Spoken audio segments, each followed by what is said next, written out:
صلوات پڑھ لیجیے بآواز بلند۔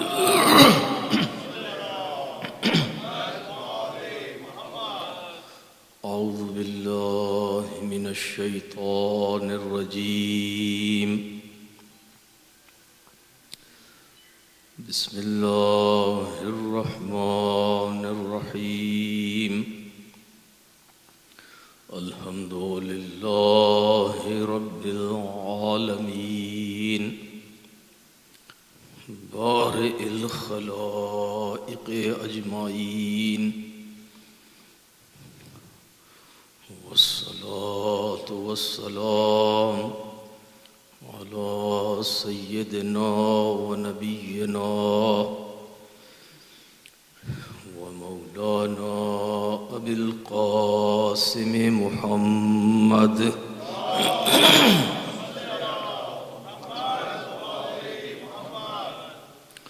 وعلى أهل بيته الطيبين الطاهرين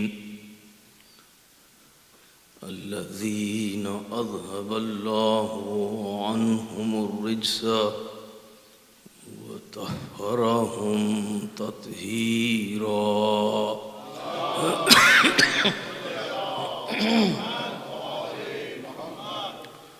واللعنة الدائمة على أعدائهم أجمعين. أما بعد، فقال رسول الله صلى الله عليه وآله وسلم: إني تارك فيكم الثقلين، كتاب الله وعترتي أهل بيتي، ما إن تمسكتم بهما لن تضلوا بعدي ولن يفترقا حتى يرد علي الحوض. صلوات.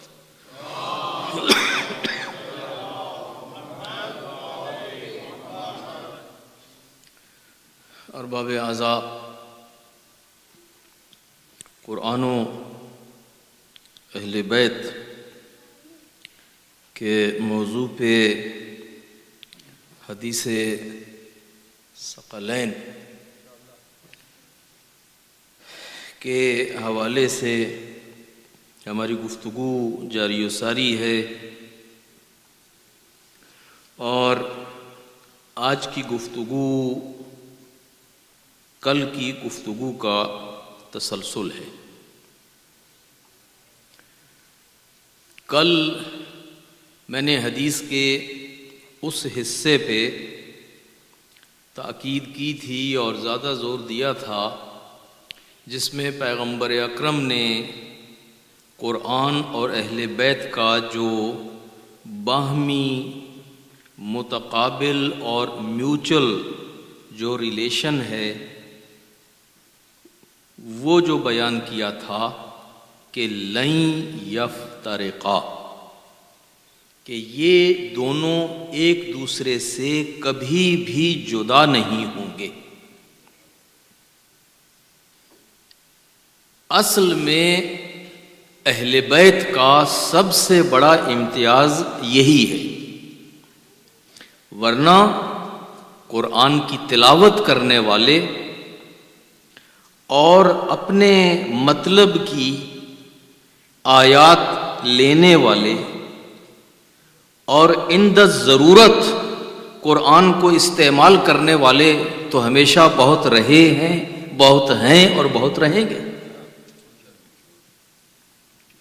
قرآن مجید یقیناً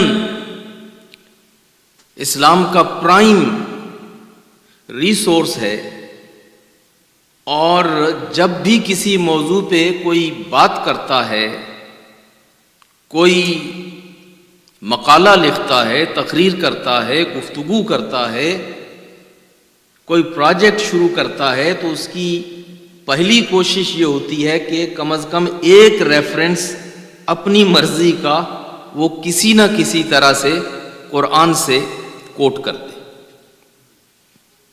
تو قرآن جو ہے وہ بک آف کوٹیشن،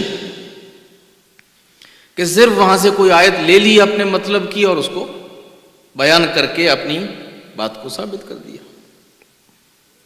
ایسے مسلمان تو ہر دور میں رہے ہیں، یا یہ ہے کہ قرآن مجید کے ذریعے سے حلف برداری، قرآن کو جہیز میں دینے والے، قرآن کی ہوا دینے والے، قرآن کی قسم اٹھانے والے، یہ تو ہر دور میں بہت رہے ہیں۔ آج بھی اکثریت انہی لوگوں کی کہ جن کے گھروں میں قرآن ایک مظلوم کتاب غلاف میں لپٹی ہوئی، وہ اوپر سب سے اوپر والے شیلف پہ پڑی ہے کہ جس کو اتارنے کے لیے بھی سیڑھی لگانی پڑتی۔ یہ ہمارے ہاں قرآن کا احترام ہے، یعنی احترام اتنا زیادہ ہے کہ گویا کہ اس کو وہ اتنا اونچا رکھ دیا کہ وہ اپنی پہنچ سے بھی باہر اور گھر کے دیگر افراد کی پہنچ سے بھی باہر۔ قرآن غلافوں میں لپٹنے کے لیے نہیں بھیجا گیا تھا۔ قرآن اس لیے نازل نہیں کیا گیا تھا کہ ہم اس کو آرٹ پیپر پہ چھاپ کے اور پھر اس کو بہت دیدہ زیب طریقے سے چھاپ کے صرف بیٹیوں کو جہیز میں دیں، یا اپنے پرسنل کلیکشن میں اس کو سجائیں۔ قرآن کتاب ہدایت ہے۔ قرآن کو اس لیے نازل کیا گیا تھا کہ اس کو ہر روز پڑھا جائے، پھر اس کو ہر روز سمجھا جائے، اور پھر اس پہ ہر روز عمل کیا جائے۔ اللہ صلی اللہ محمد۔ یہ تو آپ کے علم میں ہی ہے کہ اسلام کوئی سیزنل ریلیجن نہیں ہے۔ اسلام کوئی سیزنل ریلیجن نہیں ہے۔ اسلام سال بھر کا اور زندگی بھر کا ریلیجن ہے۔ اس کی شروعات جیسے ہی بچہ پیدا ہوتا ہے، ہم اس کے کان میں آذان اور اقامت کہہ کے اس کو گویا کہ خبر دے دیتے ہیں کہ آذان کی خبر، آذان کاہے کے لیے ہوتی؟ اطلاع کے لیے ہوتی ہے نا، خبر کے لیے ہوتی ہے، دعوت ہوتی ہے۔ ہم اس کے بڑے ہونے کا انتظار نہیں کرتے، وہ ایسے جیسے ہی پیدا ہوا ہماری گود میں آیا، ہم اس کی کان میں آذان کہہ کے اس کو دعوت دے دیتے۔ تو اسلام بچے کے ساتھ جیسے ہی وہ پیدا ہوا، ماں کی آغوش میں آیا، اسلام جو ہے وہ اس کو اپنی آغوش میں لے لیتا۔ صرف ماں ہی نہیں اسے اپنی آغوش میں لیتی، اسے تعلیمات اسلام اپنی آغوش میں لے لیتی،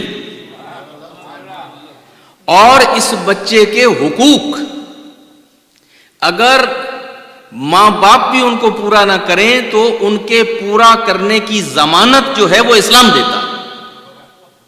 اسلام بتاتا ہے کہ بچے کے حقوق کیا ہے، اور بچے کو کس طرح سے ریز کیا جائے، کس طرح سے اس کی تربیت کی جائے، کس طرح سے اس کے حق حقوق پورے کیے جائیں۔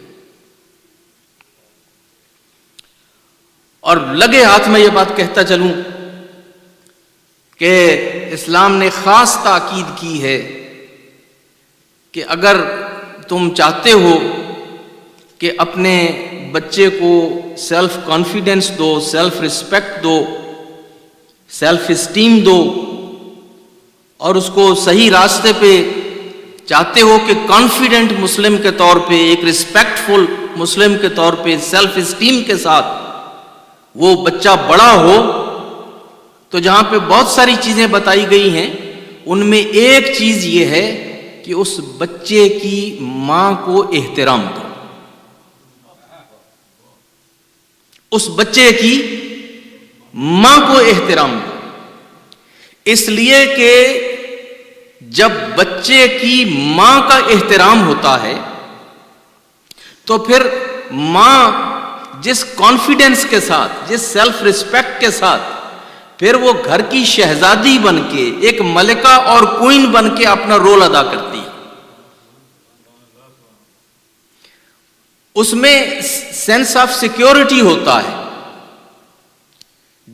جو خود سیکیور نہیں ہے اور بیچارہ ہر وقت انسیکیورٹی کا شکار ہے، وہ بچے کو سیکیورٹی کہاں سے دے گی؟ جسے خود صبح سے شام تک جھڑکیں پڑتی ہوں اور دن میں قدم قدم پہ اس کی سیلف ریسپیکٹ جو ہے اس کو چیلنج کیا جاتا ہو اور اس کے ساتھ ڈسکریمنیشن ہو، ہیومیلیشن ہو۔ وہ عربی کا محاورہ ہے کہ فاقد الشیء لیس بمؤت الشیء، جس کے اپنے ہاتھ خالی ہوں وہ کسی کو کیا دے گا؟ وہ بچے کو سیلف اسٹیم کہاں سے دے گی؟ وہ بچے کو سیلف ریسپیکٹ کہاں سے دے گی؟ وہ بچے کو گریس اور آنر اور ڈگنیٹی کہاں سے دے گی؟ اور عزیزو، یہ چیزیں بچے کے لیے ایز اے کانفیڈنٹ مسلمان یا سٹیزن کے گرو کرنے کے لیے یہ اس کی بیسک ریکوائرمنٹس ہیں کہ بچے میں ایک dignity, honour, respect, self esteem اور گریس جو ہے اس کا تصور پیدا ہو۔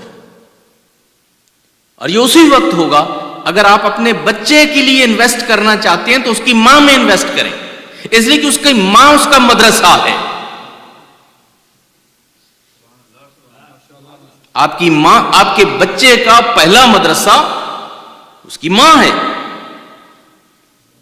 ماں کو اگر سکون حاصل ہوگا، اگر آسودگی حاصل ہوگی، اگر ماں خود عزت اور احترام کے ساتھ رہ رہی ہے تو پھر وہ اسی طرح کے ماحول میں اپنے بچے کو بھی پالے گی۔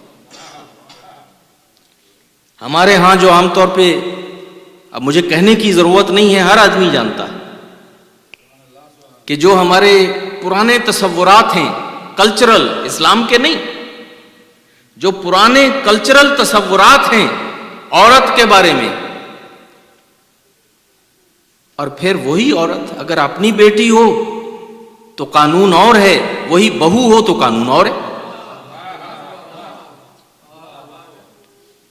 وہی اگر اپنی بیٹی ہو تو قانون اور ہے، توقعات اور ہیں، اور وہی اگر کسی کی بیٹی ہو بہو کی صورت میں تو قانون اور ہے، توقعات اور ہیں۔ یہ ہے ایسا یا نہیں ہے؟ یہ ہمارے معاشرے کا ایک بہت بڑا روگ ہے کہ اپنی بیٹے کے لیے تو ہم چاہتے ہیں کہ ہمیں ایسا داماد ملے کہ جس کا نہ کوئی آگے ہو نہ پیچھے، خالی گھر۔ یہ بہت بڑی فضیلت ہوتی ہے داماد کی۔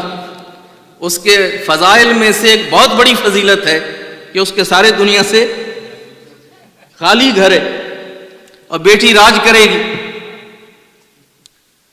یا تو یہ ہو، اور اگر ایسا نہیں ہو تو پھر وہ شادی ہوتے ہی کہیں دلہن کو لے کے الگ ہو جائے، کہیں دور چلا جائے۔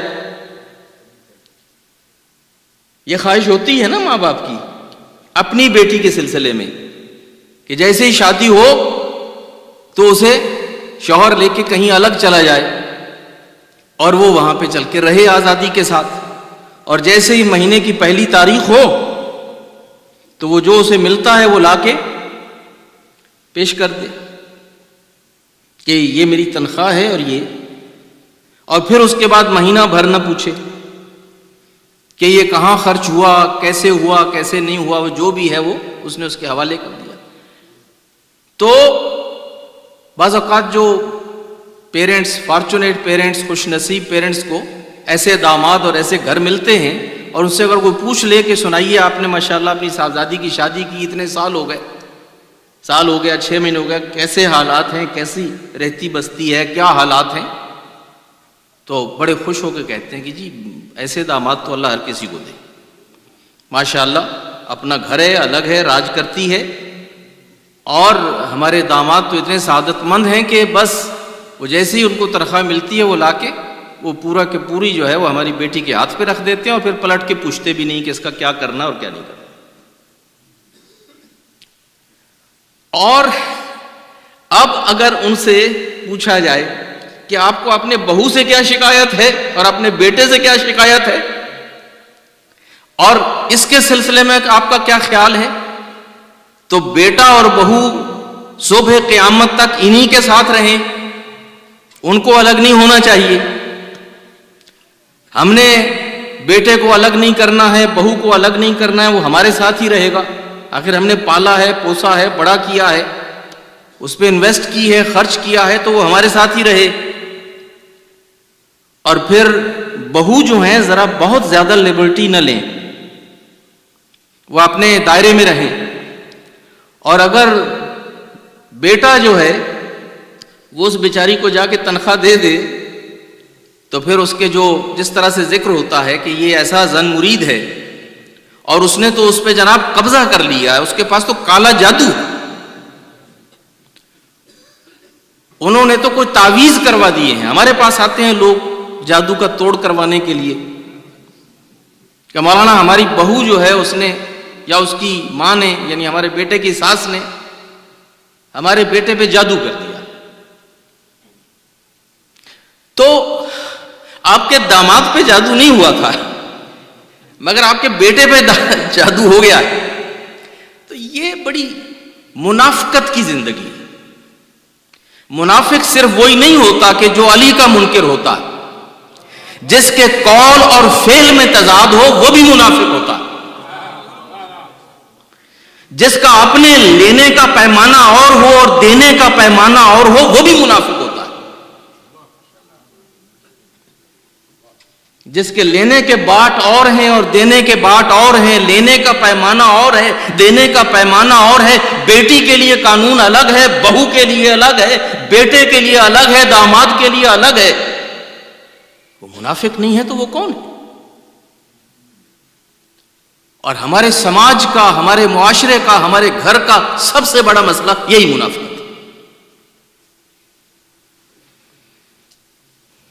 اور سفرنگ ہے.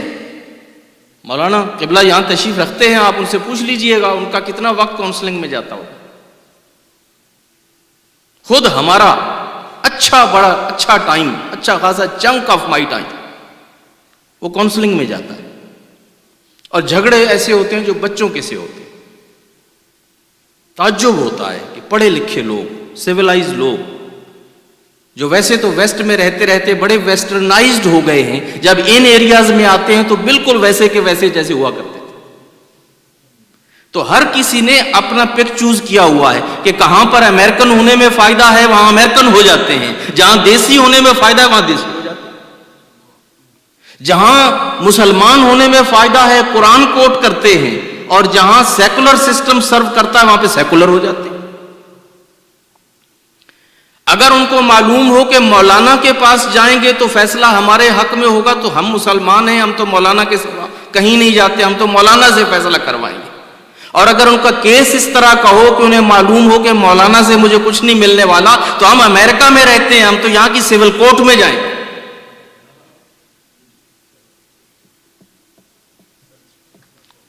ہم چونکہ یہاں رہتے ہیں امریکہ میں تو ہم تو کورٹ میں جائیں گے، جج فیصلہ کرے گا، چونکہ معلوم ہے کہ اسلامک لا یہاں پر ہماری فیور میں نہیں. تو یہ منافقت نہیں ہے تو کیا ہے عزیزان گرامی؟ یہ ہپاکریسی نہیں ہے تو کیا ہے؟ یہ ڈبل سٹینڈرڈز نہیں ہے تو یہ کیا ہے؟ یہ وہ جہنم ہے کہ جو ہم نے اپنے ہاتھوں سے خود اپنے لیے اور اپنے بچوں کے لیے بنا رکھا. تو پہلی بات یہ ہے، اور یہ اس لیے بڑا ضروری ہے عزیزان گرامی، اب بات چلی ہے اس طرف تو میں اس کو ذرا آگے لے کے چلوں.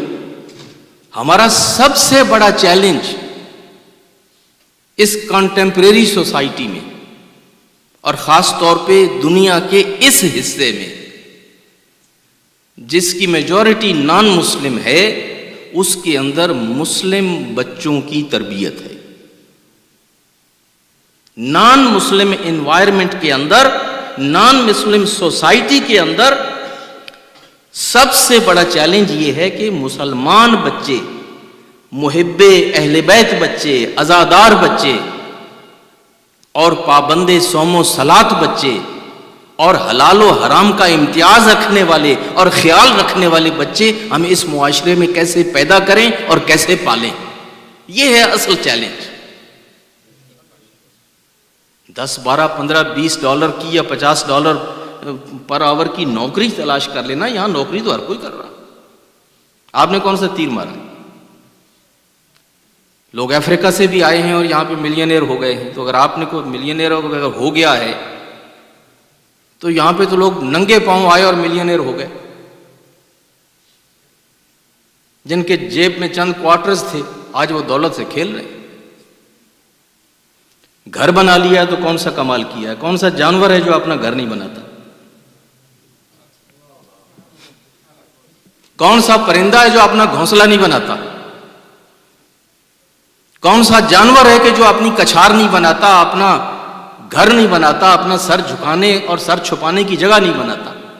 تو گھر بنا کے ہم بڑا اترا رہے ہیں کہ ہم نے بڑا گھر بنانے کا مطلب یہ ہوتا ہے کہ اس میں اخلاق ہو، اس میں آداب ہو، اس میں قال اللہ اور قال رسول کی انوائرمنٹ ہو، اس میں کامیاب بچے پیدا ہوں، گھر میں سکون ہو، گھر میں امن ہو، گھر میں اخلاق ہو، گھر میں آداب ہو، گھر میں اللہ اور اللہ کے رسول کی بات مانی اور سنی جاتی ہو، بڑے کا ادب ہو، چھوٹے کے ساتھ شفقت ہو، گریسفل ہو، ایک دوسرے کا احترام کرتے ہوں، اسے کہتے ہیں گھر بنانا۔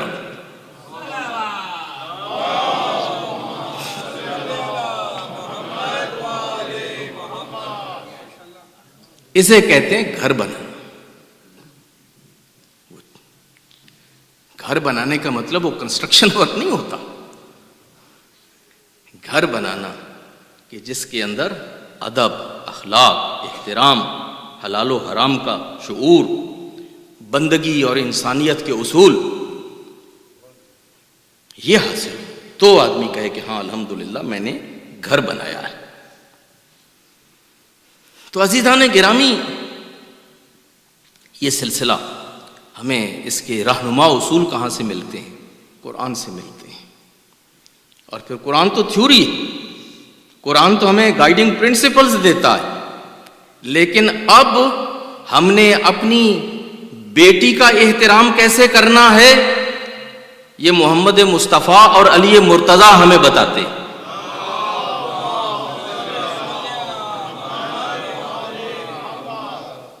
کیا کسی باپ نے محمد سے بڑھ کے اپنی بیٹی کا احترام کیا؟ کیا کسی باپ نے علی مرتضیٰ سے بڑھ کے اپنی بیٹیوں سے محبت کی؟ اور کربلا میں آپ بار بار سنتے ہیں باپ اور بیٹی کی محبت، مولا امام حسین اور جناب سکینہ۔ یہ رول ماڈلز آپ کو کہاں ملیں گے؟ یہ تذکرے کیوں ہوتے ہیں؟ کاہے کے لیے؟ صرف رونے کے لیے؟ 4 آنسو بہانے کے لیے؟ یہ بہت چھوٹا مصرف ہے کربلا کا۔ کربلا کا یہ مصرف اور یہ استعمال بہت چھوٹا ہے کہ کربلا صرف اس لیے ہے، کربلا اس لیے بیان ہوتی ہے کہ میں 2 آنسو بہا لوں، یہ میری خود غرضی نہیں ہے تو اور کیا ہے؟ کربلا اس لیے ہے کہ ہمارے سامنے رول ماڈلز رکھے، ہمیں انسپائر کرے، ہمیں ایجوکیٹ کرے۔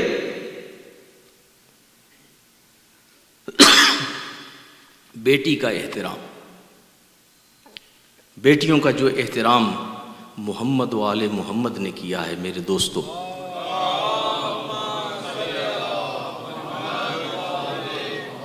اس کی روشنی میں کوئی شیعہ مومن، کوئی شیعہ مسلمان کبھی بھی اپنی بچی کے ساتھ بے احترامی نہیں کر سکتا، اپنی بچی کے ساتھ بے احترامی نہیں کر سکتا۔ بلکہ اگر آپ سلوک دیکھیں تو ائمہ نے اور اہل بیت نے بچیوں کو اپنے بچوں سے زیادہ عزیز رکھا ہے، بیٹیوں کو بیٹوں سے زیادہ عزیز رکھا ہے، اور یہی سنت ہے۔ مگر پھر ہمارا وہی دیسی کلچر کہ ہمیں وہ بیٹوں کی فکر زیادہ لگی رہتی ہے، پہلے وہ کھائیں گے، پہلے وہ پہنیں گے، پہلے ان کی تعلیم کا کوئی انتظام ہوگا، پہلے ان کا یہ کر لیا جائے گا، پہلے ان کا۔ بیٹیاں بیچاری وہ پھر سیکنڈ پرائیورٹی. اسلام کی تعلیمات اس کے بالکل برعکس ہے. ہمارے تو نبی کی ذریت، خدا چاہتا تو کیا وہ نبی کے بیٹے زندہ نہیں رکھ سکتا تھا؟ کیا قاسم زندہ نہیں رہ سکتے تھے؟ کیا عبداللہ اور طاہر زندہ نہیں رہ سکتے تھے؟ کیا ابراہیم زندہ نہیں رہ سکتے تھے جو پیغمبر کے صلبی بیٹے تھے؟ مگر ذریت نبی کو جناب فاطمہ سلام اللہ علیہ اور حسن و حسین کے ذریعے سے بڑھا کے یہ اسلام بتا رہا تھا عورت کی عظمت کیا ہے اور بیٹی کا مقام کیا ہے. اس معاشرے میں جہاں بیٹیاں زندہ گاڑی جا رہی تھی، جہاں بیٹیوں کو قتل کیا جاتا تھا، جہاں بیٹیاں ننگو آر سمجھی جاتی تھیں، وہاں محمد مصطفیٰ کھڑے ہو کے بیٹی کا استقبال کیا کرتے تھے.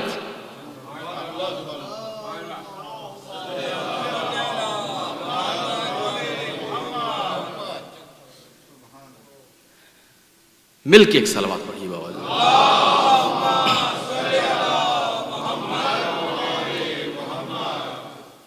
اور یہی روش ہمارے بعد کے ائمہ کی بھی رہی ہے. یہ قم میں جو بیٹی 7ویں امام کی دفن ہے، جو عش آل محمد ہے، جو انقلاب کا مرکز، اور جس نے اتنا بڑا شہر جس کے ارد گرد ایوالو ہوا ہے اور بنا ہے، یہ کون ہے؟ یہ معصومہ فاطمہ بنت موسیٰ بن جعفر ہے. حالانکہ امام موسیٰ کاظم کی اولاد ائمہ میں سب سے زیادہ ہوئی ہے. سب سے زیادہ اولاد ائمہ کے اندر امام موسیٰ کاظم کی ہے. 8ویں امام تو امام معصوم ہے، وہ ان کا حساب الگ ہے، وہ تو معصوم ہے اور امام ہے. لیکن ان کے بعد ساری اولاد میں سے ایک بیٹی کو یہ مقام دینا،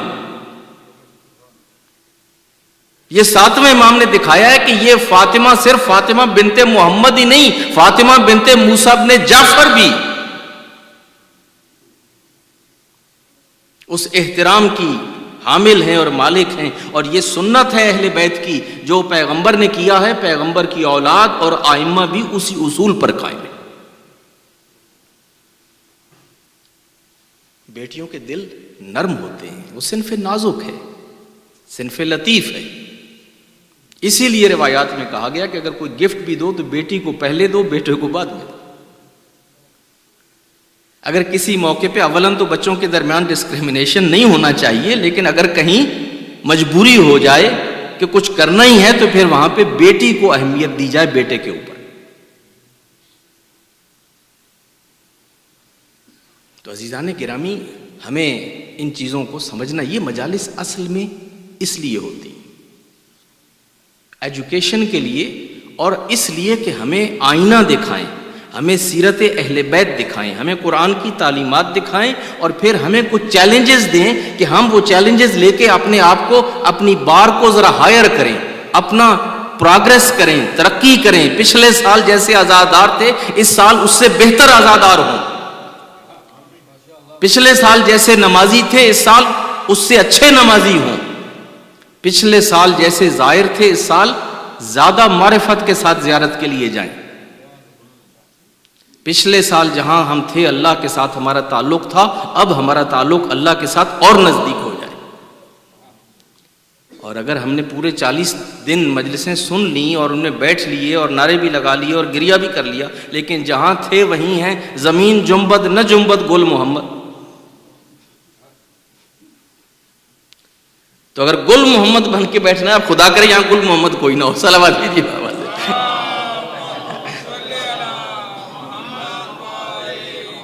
میں محاورے کا استعمال کر رہا ہوں. اگر کوئی آدمی گل محمد نام کا بیٹھا ہے تو وہ اسے پرسنلی نہ لے اپنے اوپر.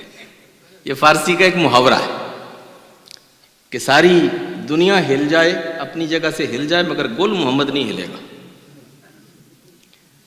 وہ اپنی جگہ پہ پکا ہے. وہ کسی نے کسی سے پوچھا تھا کہ تمہاری عمر کتنی ہے؟ اس نے کہا 30 سال. اس نے کہا میں نے 10 سال پہلے بھی تم سے پوچھا تھا، تم نے 30 ہی بتائی تھی. اس نے کہا مرد کا قول ایک ہی ہوتا ہے، مرد کی بات ایک ہی ہوتی ہے. تو ہم اپنے قول سے نہیں پھرتے، جو ہم نے کہا تھا ہم آج بھی اسی پہ قائم ہیں. تو یہ بیہیویئر جو ہے، یہ بیہیویئر صحیح نہیں ہے۔ روایات میں یہ ہے کہ جس کا آج بالکل ایسا ہی ہے جیسا اس کا کل تھا تو وہ خسارے میں ہے۔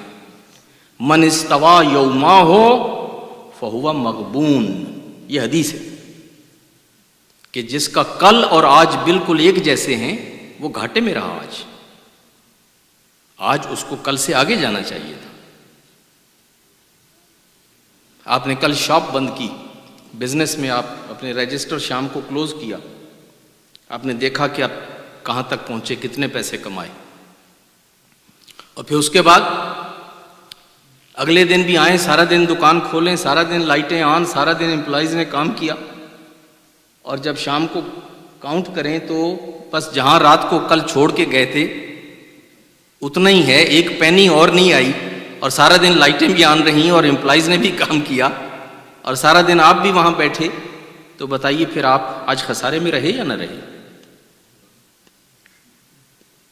تو اسلام کا اصول یہ ہے کہ انسان کانسٹنٹلی جو ہے اس کو ترقی کرنا چاہیے، اس کو پروگریس کرنا چاہیے، اس کو آگے بڑھنا چاہیے۔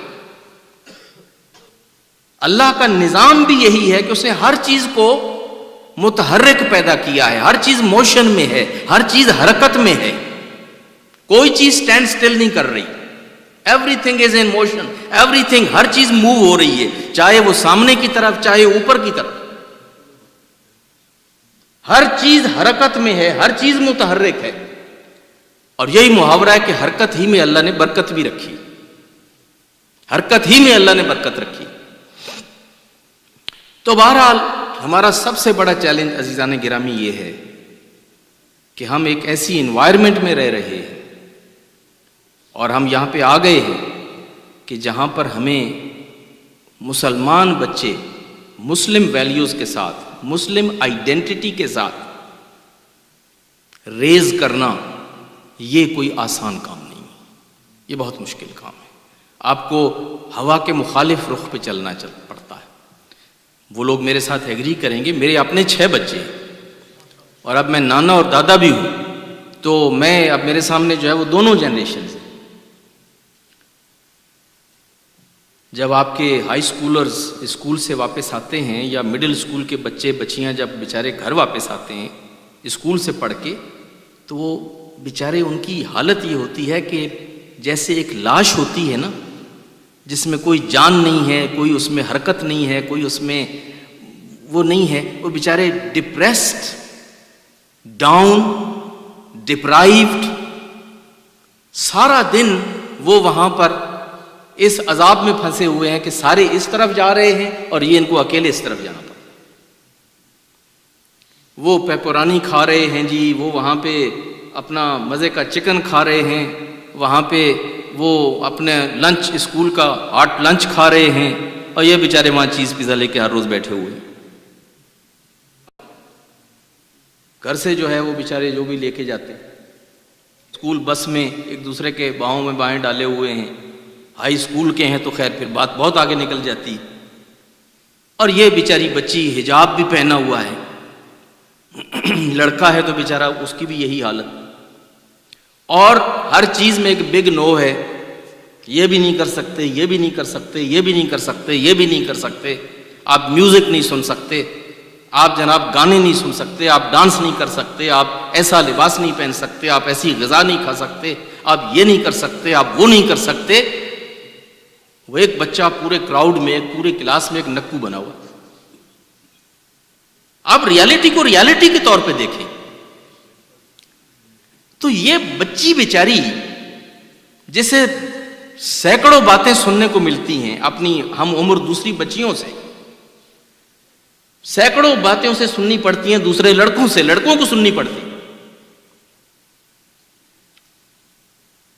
جب میں آیا تھا مڈائنا نیو یارک میں تو ہمارے 2 پروجیکٹس تھے، ایک حوضہ تھا اور ایک ہائی اسکولرز تھے جو Washington, new Jersey, new York سے یہ ہمارے پاس وہاں مڈائنا آئے ہوئے تھے کہ یہ وہاں چونکہ دیہات تھا، چھوٹی جگہ تھی، ریلیٹیولی ماحول بہتر تھا، تو مذہبی ماں باپ نے اپنے بچے ہمارے پاس بھیج دیے تھے کہ یہ new York, Washington, new Jersey کے بڑے شہروں کہ ہائی اسکول میں جانے کی بجائے جہاں سوشل ایولز اور کلچرل اٹیک بہت زیادہ ہے، یہ کسی چھوٹی جگہ پہ جائیں، دیہات میں جائیں، وہاں جائیں گے تو بہتر رہیں گے۔ تو ہمارے پاس 5 6 7 8 10 یہ لڑکے ہوا کرتے تھے، اور جب شام کو ڈاکٹر صاحب بیٹھے ہیں، یہ ان کے گارڈین تھے، ماں باپ نے سب نے اپنے بچوں کی گارڈین شپ ان کو دے رکھی تھی۔ اب ان کے اپنے آغا سلیمان صاحب تو تھے ہی، ان کو 10 سلیمان اور بھی دے دیے گئے کہ آپ ان کے بھی گارڈین ہیں۔ ہم بھی ان کے ٹیچر تھے، ان کے کسٹوڈین تھے، ان کے مینٹور تھے، اور جب شام کو ہم ان بیچارے بچوں کے ساتھ بیٹھتے تھے اور وہ اپنی بپتا سناتے تھے کہ ان کے ساتھ اسکول میں کیا گزرتی ہے اور ان کی فیلنگز کیا ہیں، اور وہ کتنا اپنے آپ کو مارجنلائزڈ احساس کرتے ہیں۔ اور دیکھیے، میں اور آپ، میری اور آپ کی ایج کا آدمی مارجنلائزڈ بھی ہو جائے تو وہ برداشت کر لیتا، بچے کے اوپر جو پیئر پریشر ہے، اور بچے کو یہ احساس ہو کہ سنگلڈ آؤٹ ہو گیا اور اس کے ساتھ کوئی دوستی نہیں کر رہا، اس کے ساتھ کوئی بیٹھ کے لنچ نہیں کھا رہا، اس کے ساتھ کوئی اپنا تعلق نہیں کر رہا، اور اس کو الٹا 1000 قسم کے اس کے اوپر سٹیکرز لگ رہے ہیں۔ اب میں ممبر پہ بیٹھا ہوں، کچھ باتیں میں یہاں سے نہیں کہہ سکتا کہ جب ان لڑکوں کو سننے کو جو کچھ ملتا تھا تو وہ بیچارے ایکسپریس کرتے تھے آ کے کہ ہمیں تو لوگ یہ بھی کہتے ہیں، اور بچیاں بیچاری جو ہیں، تو جب یہ گھر شام کو واپس آتے ہیں عزیزو، تو بالکل جیسے نچڑا ہوا آدمی ہوتا ہے نا، بالکل ڈاؤن، ڈپریسڈ، ڈپرائیوڈ، جیسے ہر طرف سے انویزیبل پھنچ پڑے ہوئے ہو۔ اور پھر آگے سے اگر گھر میں ماحول بھی محبت کا نہ ہو، احترام کا نہ ہو، گھر میں بھی کل کل کل کل کل کل کل جو ہے وہ لگی ہوئی ہو ماں باپ کی، اور وہ جو بوڑھے بیسمنٹ میں پڑے ہوئے ہیں یا کسی اور کمرے میں پڑے ہوئے ہیں، ان کا بھی سوائے اور اس کے کوئی کام نہ ہو کہ ہر وقت وہ بیٹھ کے اپنا کرٹیسزم لگائے ہوئے ہیں، کسی کو داماد اچھا نہیں لگتا، کسی کو بہو اچھی نہیں لگتی۔ تو جس گھر میں 3 جنریشنز اکٹھی رہ رہی ہیں اور باہر سے ستائے ہوئے یہ بچے گھر میں آتے ہیں، اور گھر بھی گھر میں جنت نہیں ہے۔ گھر کا تو یہ کام ہے نا کہ اب گھر ان کو دوبارہ ان کی وہ جو ان کی ایگو ہے، جو سیلف ریسپیکٹ ہے، جو ان کا احترام ہے، اس کو اب ری بلڈ کرے۔ گھر کا کام ہے کہ اب اس کو ان کے وہ جو سیلف اسٹیم ہے اور سیلف ریسپیکٹ ہے اس کو ری بلڈ کرے۔ مائیں دروازے پہ کھڑی ہوئی ہوں ان کا استقبال کرنے کے لیے، اور بچوں کو حگ کرنے کے لیے اور کس کرنے کے لیے، اور پھر لائیں اور ان کے ساتھ بیٹھیں اور ان کے ساتھ ان کی سنیں اور ان کو سنائیں اور ان کے ساتھ عزت و احترام کا سلوک، اور پھر باپ جلدی سے گھر پہنچے جیسے ہی اس کا کام ختم ہو، اور وہ آتے ہی یہ بہانہ نہ بنائے کہ میں بڑا تھکا ہوا ہوں اور جناب میں تو جا رہا ہوں نیپ لینے کے لیے۔ تو بھائی اگر تم اتنے ہی تھکے ہوئے تھے اور تمہیں اتنا ہی نیپ لینا تھا اور تمہیں یہاں کے تقاضوں کا خیال نہیں کرنا تھا، تو کس حکیم نے کہا تھا امریکہ آنے کے لیے؟ پھر وہیں رہتے مرتے جہاں تھے۔ یہاں آنے کی تو ایک الگ سے قیمت دینا پڑتی ہے۔ مشکل یہ ہے کہ بہت سارے لوگ جب آئے تو ان کو پتہ نہیں تھا یہاں آنے کی قیمت کیا دینا پڑی۔ کسی کو معلوم نہیں تھا کہ پیکج کیا ہے، وہ صرف ڈالر تو نظر آ رہا تھا، لیکن یہ نہیں معلوم تھا کہ یہاں آنے کے ساتھ جو پیکج ہے وہ پیکج کیا۔ بیک ہوم آپ کے پاس وہ کمبائنڈ فیملی تھی، آپ کے پاس ہر جگہ پہ مسجد تھی، آپ کے پاس امام باڑہ تھا، آپ کے پاس امام تھے، مولانا تھے، مجلس تھی، مسلم ریڈیو تھا، مسلم ٹی وی تھا، اپنے اخبار تھے، اپنی نیبرہڈ تھی، اپنا محلہ تھا۔ اور وہ جو کہتے ہیں نا it takes a village to raise your child, it takes a village to raise child, تو وہ وہاں ولیج تھا انٹیکٹ، کم از کم ولیج تھا اپنا۔ آپ نے اپنے آپ کو اپ روٹ کر لیا اس ولیج سے۔ اب جب یہاں آ گئے ہیں عزیزو، تو جن کے گھر میں نانا دادا نہیں ہیں، جن کے گھر میں چچا اور ہمسائے میں چچا نہیں ہے، ماموں نہیں ہے، خالہ نہیں ہے، پھوپھی نہیں ہے، یہ سارے ہیٹس آپ کو خود اپنے سر پہ پہننے پڑتے ہیں. آپ اپنے بچوں کے ماں باپ بھی ہیں، آپ ان کے نانا دادا بھی ہیں، آپ ان کی ماموں اور خالہ بھی ہیں، آپ ان کے پھوپھی اور چچا بھی ہیں، آپ ان کے کزنز کی جگہ پہ بھی ہیں، آپ ان کے دوست بھی ہیں، آپ ان کے ٹیچر بھی ہیں، اور آپ ان کے عالم بھی ہیں.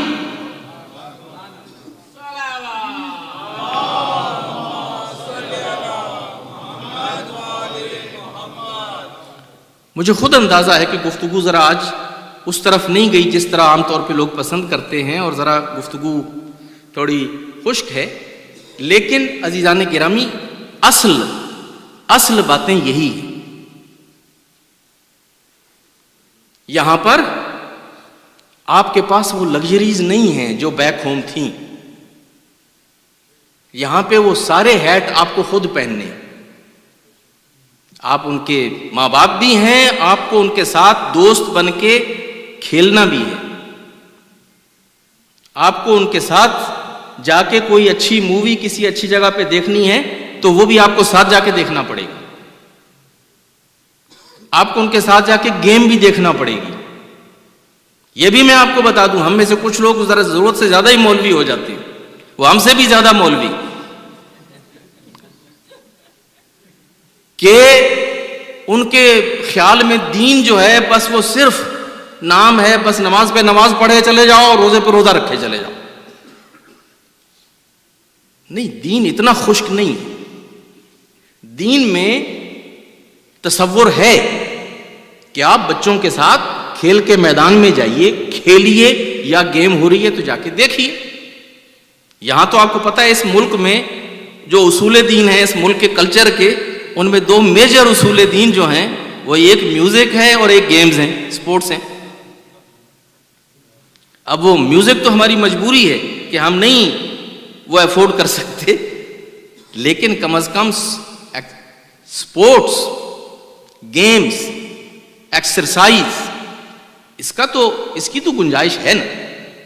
اور میں آپ کو اپنا آبزرویشن بتا رہا ہوں، جو پیرنٹس اپنے بچوں کو مسجد میں بھی لاتے ہیں باقاعدگی سے، اور ان کو گیمز کے میدان میں بھی خود لے کے جاتے ہیں، سوئمنگ خود کراتے ہیں، ٹینس ان کو چل کے خود کھلاتے ہیں، ان کو چل کے مارشل آرٹ سکھواتے ہیں، ان کو چل کے وہ ڈیفرنٹ قسم کے اور سکلز، ان کے ہاکی کھلواتے ہیں، ان کو ساکر کھلواتے ہیں، مختلف قسم کی چیزوں انہوں نے ایکٹیویٹیز رکھی ہوئی ہیں، جم میں لے کے جاتے ہیں.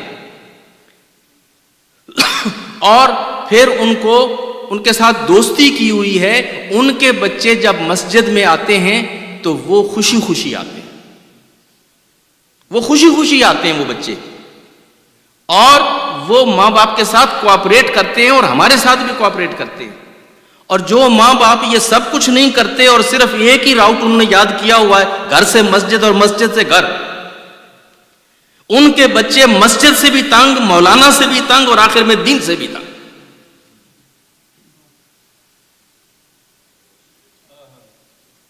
کہتے ہیں اللہ اور کام ہی کو نہیں ہمارا، ہم گھر سے نکلتے ہیں مسجد، مسجد سے نکلتے ہیں گھر.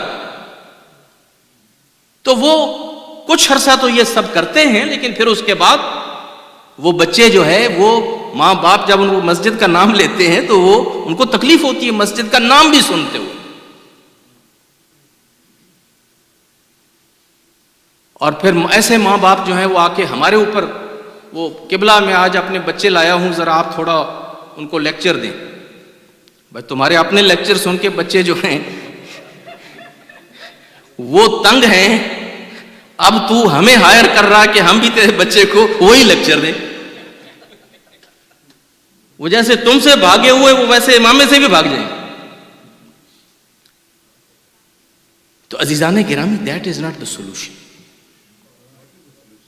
سولوشن یہ ہے کہ زندگی میں اپنے پاس سے یہ جو پابندیاں ہم نے نافذ کر لی ہیں، اسلام کو صحیح سمجھا جائے، اور پھر اوپننیس پیدا کی جائے. جو جو رخصتیں، جو جو گنجائشیں ہیں، موجود ہیں، ان سے فائدہ اٹھایا جائے.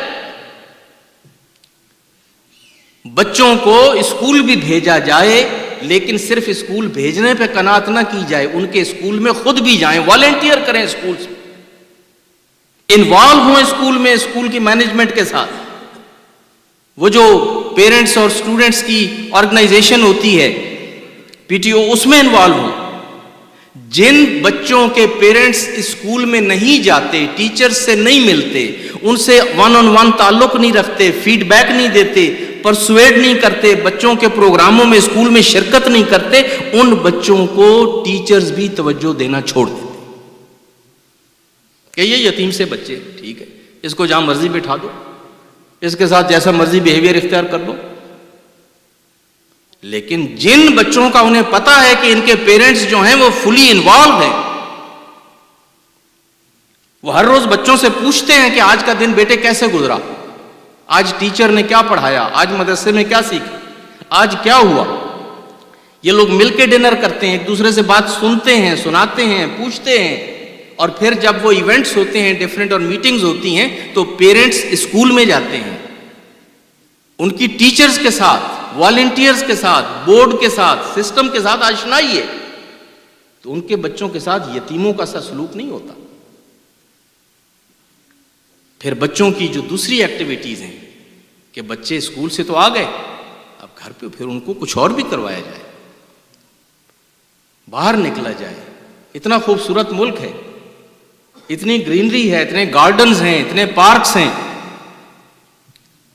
اتنی میں نے عرض کیا گیمز ہیں، ایکٹیویٹیز ہیں، سپورٹس ہیں، ایتھلیٹک ایکٹیویٹیز ہیں، لٹریری ایکٹیویٹیز ہیں، والنٹیئرنگ اپرچونٹیز ہیں. بچوں کے اندر یہ چیزیں پیدا کی جائیں. جب ہم یہ سب کچھ پیدا کرتے ہیں تو پھر بیلنس آتا ہے. پھر یہ بچے جب مسجد میں لائے جاتے ہیں تو وہ کھلے دل سے آتے ہیں، اور ان کو یہ ہوتا ہے کہ ماں باپ ہمارے فینیٹک نہیں ہیں، ماں باپ ہمارے جو ہیں وہ طالبان نہیں ہیں، ہمارے ماں باپ جو ہیں ماشاءاللہ ان کا ایک صحیح پرسپیکٹو ہے اسلام کا، دین کا، دنیا کا، اور اس سب کو ملا کے. اور یہی طریقہ تھا عزیزان گرامی انبیاء اور ائمہ اہل البیت علیہم الصلوۃ والسلام کا. ایک صلوات.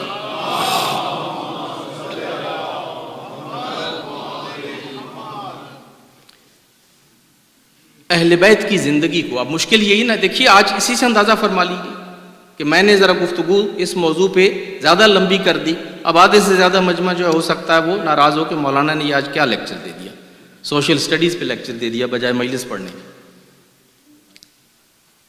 آئے تھے فضائل سننے، آئے تھے مصائب سننے، نہ ہنگامہ، نہ ہا نہ ہو، کچھ بھی نہیں ہوا، اور خشک سا لیکچر مولانا نے دے دیا. لیکن عزیزو، مشکل یہ ہے کہ جب ہم یہ باتیں نہیں کرتے اور ہم صرف وہی چند لائنز ہر سال دہرا کے چلے جاتے ہیں، خیبر، خندق، معراج، ہجرت، یہ وہ چند لائنز ہیں، چند انسیڈنٹس ہیں. وہ مجھے بھی پتا ہے، آپ کی دکھتی رگوں کا مجھے اندازہ ہے.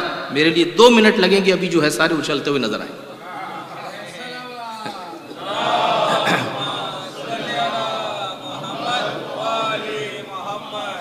مومنین کو یہ تو کوئی مشکل کام نہیں.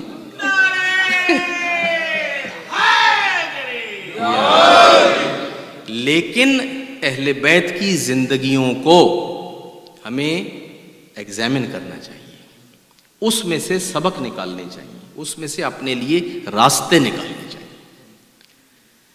میں نے ان ایگزامپل سے ابھی اوائڈ کیا ہے ڈیٹیلز میں جانے کے لیے کہ خود پیغمبر کھیلوں کے مقابلوں کا انتظام کرتے تھے.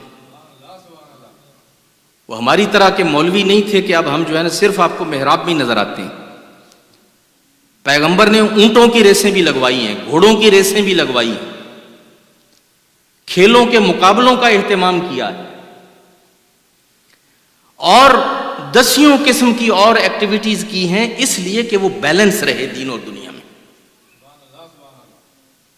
معاشرہ جو ہے اس کی پھر وہ اس کے اندر روح جو ہے نا وہ مر جاتی ہے. سنگل پیرنٹنگ کا ہمارا بہت مسئلہ ہے، اور اس کے نتیجے میں جو مشکلات پیدا ہوتی ہیں وہ بھی ہمیں معلوم ہے. لیکن اس سے پہلے آئیے میں اپنی بات کو مکمل کروں آج بس اتنا ہی کہہ کے کہ اہل بیت کا امتیاز یہ تھا کہ جو قرآن نے کہا انہوں نے کر کے دکھا دیا. جو قرآن نے کہا انہوں نے کر کے دکھا دیا، بلکہ اس سے ایک قدم آگے ہیں اہل بیت. اہل بیت نے جو کر دیا قرآن میں وہ آیتیں بن کے نازل ہو گیا. آپ کو دونوں چیزیں ملیں گی۔ جو قرآن نے کہا اہل بیت نے اس پہ عمل کیا، کوئی حکم ایسا نہیں ہے، کوئی آیت ایسی نہیں ہے قرآن کے اندر کہ جس میں حکم دیا ہو اور اہل بیت نے اس پہ عمل نہ کیا ہو۔ آپ لے لیں جو مرضی، آپ جہاں سے شروع کر دیں، اور تمام احکام کو آپ دیکھیں گے کہ اہل بیت نے ہر ایک پہ عمل کیا، بلکہ امیر المومنین کے جو تاریخ بشریت میں ایک ایسی شخصیت ہے کہ جو بالکل منفرد ہے، بالکل منفرد ہے اور انوکھی شخصیت۔ کچھ ایسے امتیازات ہیں امیر المومنین کے کہ جو صرف انہی کے ساتھ مختص ہیں، کسی اور کے ساتھ نہیں ہے، جیسے خانہ خدا میں پیدا ہونا۔ پوری تاریخ بشریت میں آدم سے لے کے خاتم تک اور خاتم سے لے کے آج تک صرف ایک ہی بچہ کعبہ میں پیدا ہوا ہے، اور وہ ابو طالب کا بیٹا اور فاطمہ بنت اسد کا بیٹا علی مرتضیٰ تھا۔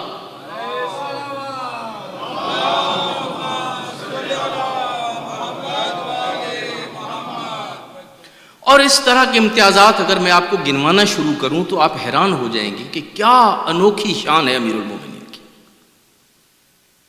امیر المومنین ایک منفرد شخصیت کا نام کہ جن جیسا کوئی بھی نہیں ہوا۔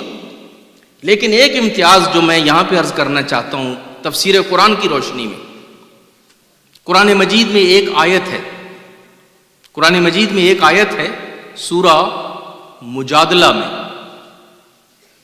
یہ وہ آیت ہے کہ جس پہ تمام شیعہ سنی علماء کا اتفاق کہ اس آیت میں جو حکم دیا گیا تھا اس پہ صرف ایک ہی شخص نے عمل کیا، ایک ہی شخص نے عمل کیا، اور وہ شخص کون تھے؟ امیر المؤمنین علی ابن ابی طالب علیہ الصلوۃ والسلام۔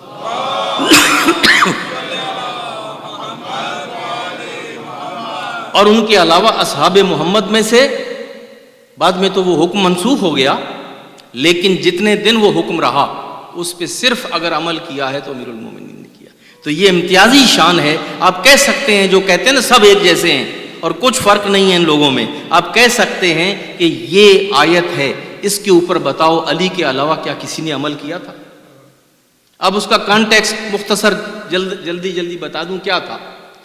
آج بھی رواج ہے کہ لوگوں کا بڑا دل کرتا ہے سیلیبریٹیز کے ساتھ آ کے ملنے اور بیٹھنے اور ان کے ساتھ سیلفیاں لینے کا اور بات کروانے کا۔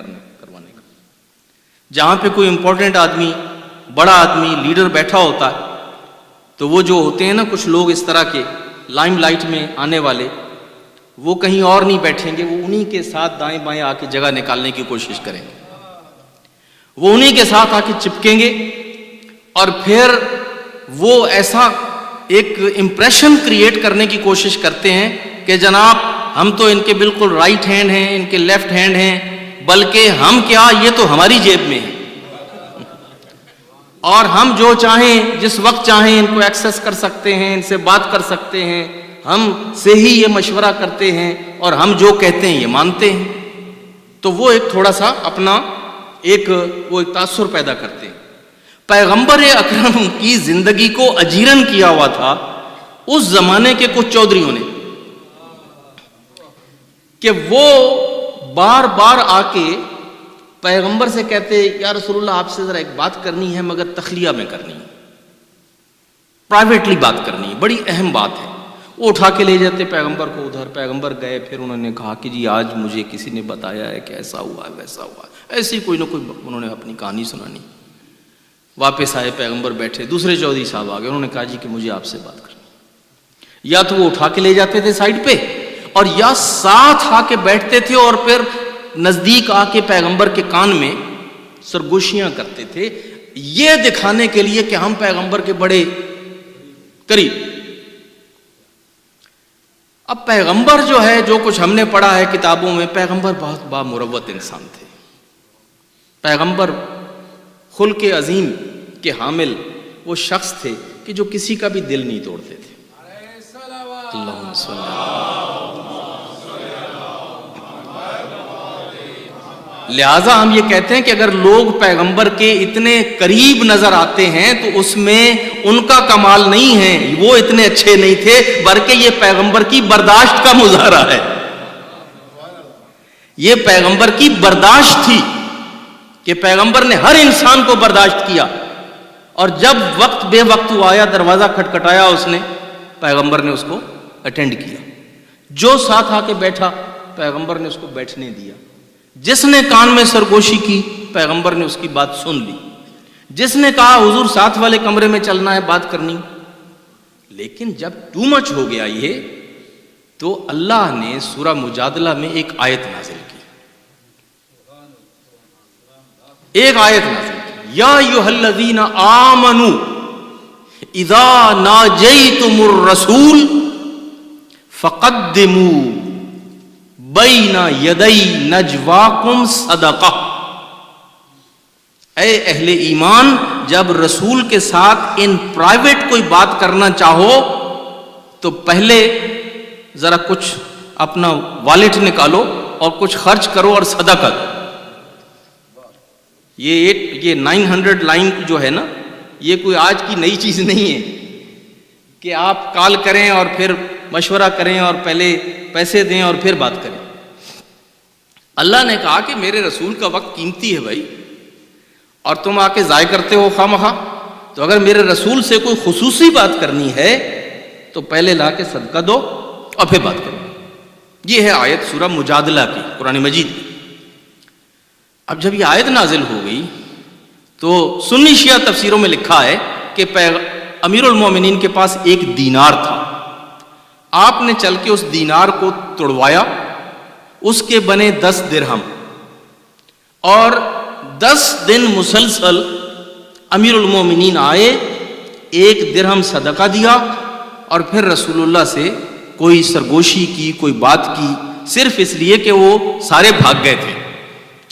اور اب کوئی نہیں آ رہا کہ رسول اللہ کے ساتھ آ کے کان میں سرگوشی کرے، یا ساتھ والے کمرے میں لے کے جائے، یا کوئی ادھر ادھر کی بات کرے. سب آگے پیچھے ہو گئے. تو امیر المومنین نے 10 دن مسلسل 1 درہم دیا اور رسول اللہ سے بات کی. اب جب 10 دن کسی دوسرے آدمی کو کوئی امپورٹنٹ چیز نہیں نہ ملی آ کے رسول سے شیئر کرنے کی، بلکہ فاصلہ اختیار کرنے لگے، تو اللہ تعالیٰ نے اس حکم کو منسوخ کر دیا. جو علوم قرآن سے واقف ہیں، آیت قرآن میں لکھی ہوئی ضرور ہے، تلاوت منسوخ نہیں ہوئی، لیکن اس کا جو حکم تھا وہ اللہ نے منسوخ کر دیا. یہ ناسخ و منسوخ کی جو بحث ہوتی ہے اس میں یہی آیت پیش کی جاتی ہے کہ آیت قرآن میں نازل ہوئی تھی، حکم نازل ہوا تھا، مگر وہ حکم خدا نے منسوخ کر دیا. لیکن اس پہ عمل کس نے کیا؟ وہ صرف مولا علی نے کیا، جن کو ویسے ہی ایکسس حاصل تھی، ہر وقت پیغمبر اکرم کے ساتھ جب چاہتے گھر میں بات کر سکتے تھے. وہ تو خود بھی لوح محفوظ کا مطالعہ کر سکتے تھے. جن کی اولاد لوح محفوظ کا مطالعہ کر سکتی ہے، جب دوسرے اور تیسرے امام اور بعد کے امام لوح محفوظ کا مطالعہ کر سکتے تو وہ تو خود بھی لوح محفوظ کا مطالعہ کر سکتے تھے. لیکن یہ ثابت کرنے کے لیے کہ علی کی دوستی اور علی کا تعلق اور کمپینین شپ جو ہے وہ فری رائڈ لینے والوں میں سے نہیں ہے. علی وہ ہے جو خرچ کر کے رسول کے دائیں اور بائیں بیٹھتے.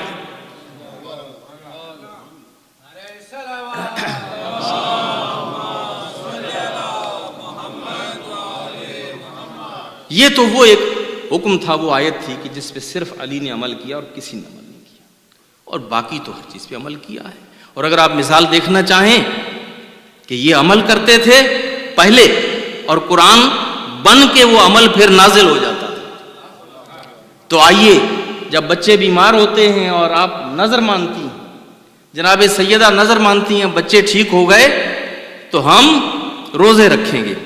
وہ روزوں کی منت مانی تھی، بچے صحت یاب ہو گئے، جناب سیدہ نے، امیر المومنین نے، گھر کے ملازموں نے، سب نے روزہ رکھا تھا. شام کو جب افطار کرنے کا وقت آیا تھا، اب جب وہ جو بھی کھانا تھا وہ سامنے رکھا گیا، دروازے پہ دستک ہوئی، من علی الباب، دروازے پہ کون ہے؟ پتہ چلا دروازے پہ کوئی مسکین ہے. مسکین ہے. کھانا اٹھایا، وہی کچھ تھا، وہ لا کے مسکین کو دے دیا، پانی پی کے روزہ افطار بھی کر لیا اور صبح اسی طرح سے نیا روزہ بھی رکھ لیا۔ اگلے دن پھر یہی ہوا، کھانا کھانے لگے، پھر دستک ہوئی، کون ہے؟ پتہ چلا یتیم ہے دروازے پہ کھڑا ہوا، یتیم ہے دروازے پہ کھڑا ہوا، پھر کھانا اس کو دے دیتے ہیں۔ تیسرے دن آپ نے واقعہ سنا ہوا ہے، مسکین ہے، یتیم ہے، اسیر ہے۔ جب یہ تینوں دن کھانا اس کو ان کو دے دیا اور خود نہیں کھایا، روزہ بھی رکھا ہوا تھا، بچے ابھی تازہ، ان کی صحت بحال ہوئی تھی، تو جو عمل اہل بیت نے پہلے کر دیا تھا نا، یہی عمل خدا نے قرآن بنا دیا۔ تو اہل بیت قرآن پڑھنے والے نہیں ہیں، اہل بیت کا عمل خود قرآن بن جاتا ہے۔ وَيُطْعِمُونَ الطَّعَامَ عَلَىٰ حُبِّهِ مِسْكِينًا وَيَتِيمًا وَأَسِيرًا، یہ وہ لوگ ہیں کہ جو کھانے کو اللہ کی محبت میں مسکینوں، یتیموں، اسیر کو پیش کر دیتے ہیں۔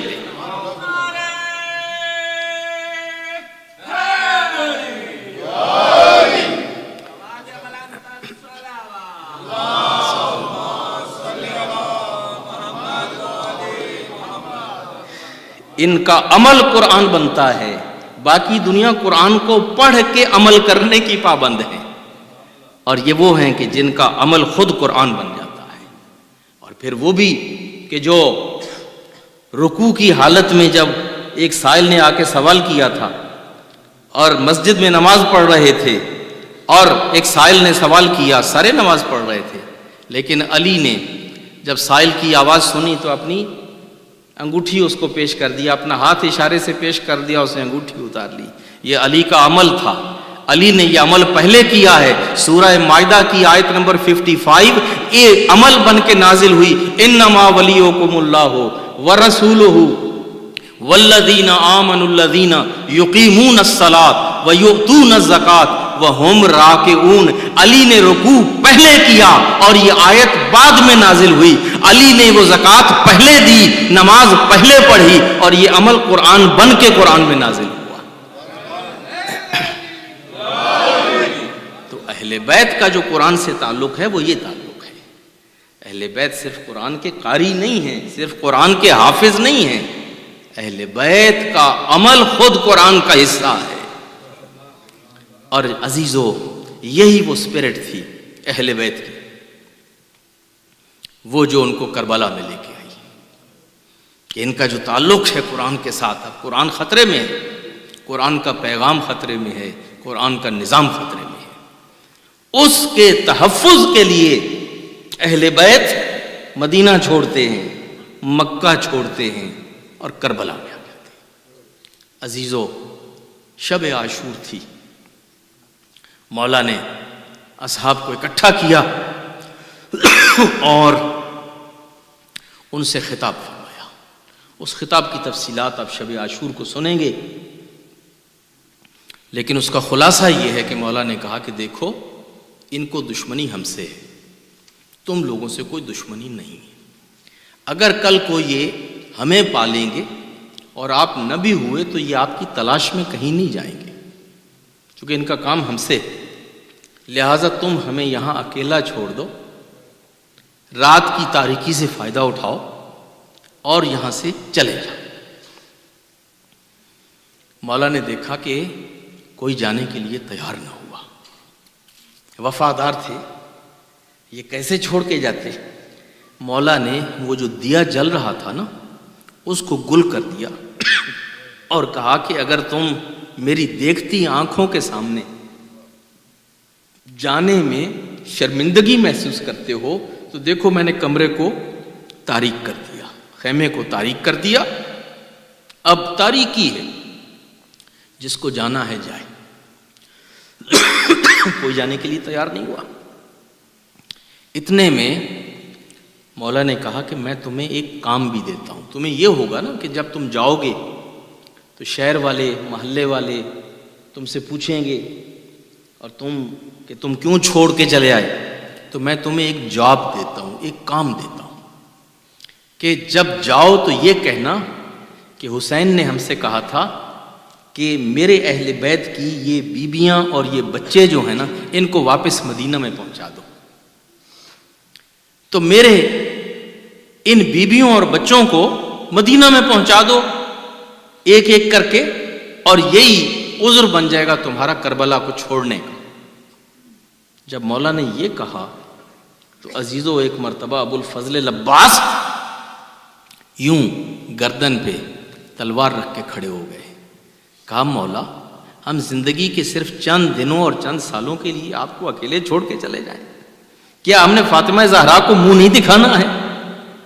کیا ہم نے رسول اللہ کو منہ نہیں دکھانا ہے؟ جا کے ہم آپ کو کیسے چھوڑ کے چلے جائیں؟ ان کے بعد مختلف اصحاب کھڑے ہوئے، یہ تفصیل سے شب عاشور بیان ہوگا۔ جب سب بیان کر چکے تو مولا نے کہا کہ معلوم مجھے بھی تھا کہ تم جانے والے نہیں ہو، تم چھوڑ کے جانے والے نہیں ہو، تم سب شہید ہو۔ محضر شہادت پہ میں نے تمہارے نام لکھے ہوئے دیکھے اور تم سب شہداء ہو، لیکن میں یہ چاہتا تھا کہ تمہارے ثواب میں اضافہ ہو جائے، کہ تم نے آپشن کے ساتھ، اختیار کے ساتھ، جبکہ میں نے اجازت بھی دے دی تھی، پھر بھی تم نے میرا ساتھ دینا لازم خیال کیا۔ پھر مولا نے شہداء کے نام پڑھ پڑھ کے بتایا کہ میں نے محضر شہادت پہ یہ سب شہیدوں کے نام پڑھے، اور یہ لوگ ہیں جو کل شہید ہوں گے۔ اتفاقاً اس وقت جو نام مولا نے پڑھ کے سنائے تھے، جو کہ شاید مولا کی مراد مرد ہوں گے، بڑے ہوں گے، وہ لوگ کے جو رجال کہلاتے تھے، ان لوگوں کے نام پڑھے ہوں گے، تو ایک 13 سال کا نوخیز بچہ یتیم حسن وہ کھڑا ہو جاتا ہے، وہ کہتا ہے چچا جان، آپ نے سب لوگوں کے نام پڑھے اور میں بڑی توجہ سے یہ تمہار سنتا رہا، مگر چچا جان آپ نے میرا نام نہیں پڑھا، کیا یہ شہادت مجھے نصیب نہیں ہوگی؟ یہ جب سنا مولا نے تو مولا نے کہا کہ میرے چاند، میں تمہارے سوال کا جواب دیتا ہوں، لیکن اس سے پہلے تو مجھے بتا، کیف تجد الموت، تو موت کو کیسا پاتا ہے؟ تیری نظر میں موت کیا ہے؟ موت کو کیسا سمجھتا ہے؟ یہ ہے تربیت اولاد، یہ ہے تربیت اہل بیت، کہ جس انداز سے اس یتیم کو بھی پالا گیا تھا، کہنے لگا چچا جان احلا من العسل، میں جو حق کے راستے میں موت آئے وہ شہد سے بھی میٹھی پاتا۔ 13 سال کا بچہ، اور وہ یہ کہتا کہ میں موت کو شہد سے میٹھا پاتا ہوں۔ مولا نے کہا کہ میرے بیٹے، تو ہے، تو 13 سال کا ہے نا، میرا علی اصغر بھی کل شہیدوں میں ہے، میرا تو وہ 6 مہینے کا بچہ عبداللہ جو ہے علی اصغر، وہ بھی شہید ہوگا۔ بس یہ شہادت کی خبر علی اصغر کی سننے تھی کہ اپنی شہادت کی خوشی بھول گئی۔ ایک مرتبہ قاسم کہنے لگے کہ چچا، کیا یہ ظالم جو ہے ہمارے خیموں میں چلے جائیں اور یہ خیموں میں داخل ہو جائیں گے؟ غیرت ہاشمی ایک مرتبہ قاسم کی بھی جوش میں آ گئی۔ کہا بیٹے یہ خیموں میں جائیں گے تو صحیح، مگر وہ تو بعد میں جائیں گے، مگر اصغر کو تو اپنے ہاتھوں پہ اٹھا کے میں خود لاؤں گا۔ پانی پلوانے کے لیے اصغر کو تو میں اپنے ہاتھوں پہ اٹھا کے خود لاؤں گا۔ یہ مکالمہ ہوا عزیزو ایک مرتبہ، جس سے اندازہ ہوتا ہے کہ قاسم کی معرفت کس درجہ کی تھی۔ اور پھر ایک منظر اور جو ہمارے اساتذہ بیان کیا کرتے تھے، وہ یہ ہے کہ رات کو جب تیاریاں ہو رہی تھی نا، اور اب فیصلہ ہو گیا تھا کہ کل جہاد ہونا ہے، تو ابو الفضل العباس اپنے شاگردوں کو، اپنے ساتھیوں کو لے کے بیٹھے ہوئے ہیں، کل کے جہاد کی تیاریاں ہو رہی ہیں۔ پھر ایک منظر یہ بتایا جاتا ہے کہ ابو الفضل العباس، علی اکبر اور قاسم، یہ تینوں اکٹھے کھڑے تھے، اور کل کے بارے میں فیصلہ ہو رہا ہے کہ پہلے کون جائے گا، کل ہم میں سے پہلے کون جائے گا۔ علی اکبر نے کہا کہ کل سب سے پہلے میں جاؤں گا۔